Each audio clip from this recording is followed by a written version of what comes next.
শুভ সকাল সবাইকে। আজকে ঘুম থেকে একটু দেরিতেই উঠলাম। উঠে দেখি আমার হেল্পিং হ্যান্ড নাস্তা বানিয়েছে। রুটি আর আলু দিয়ে, সিম দিয়ে, বরবটি দিয়ে একটি ভাজি। সে ভাজিটা খুব ভালোই বানায়।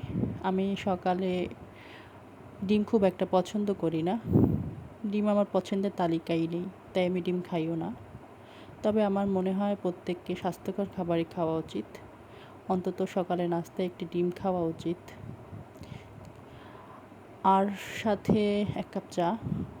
চা না হলে আমার চলেই না। আমার চা থাকলে দিনটা ভালোও যায়। চা দিয়ে পরোটা দিয়ে আমি খুব পছন্দ করি ছোটোবেলা থেকেই। এই তো দুপুরের রান্নাবান্নার জন্য প্রস্তুতি নিচ্ছি। ডাল, ঢেঁড়স আর মাছ, রুই মাছ মশলা বেটে নিলাম।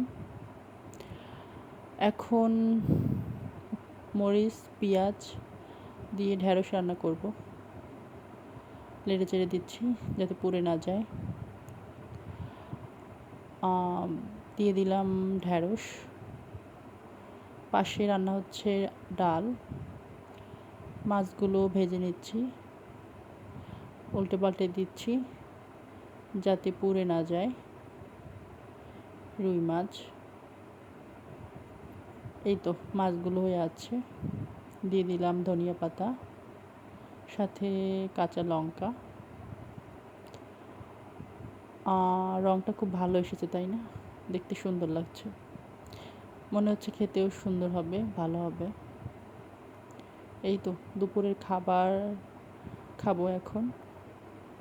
স্টিলের থালা আমার খুব পছন্দ। আমি সব খাবারই স্টিলের প্লেটে, বাটিতে রাখি।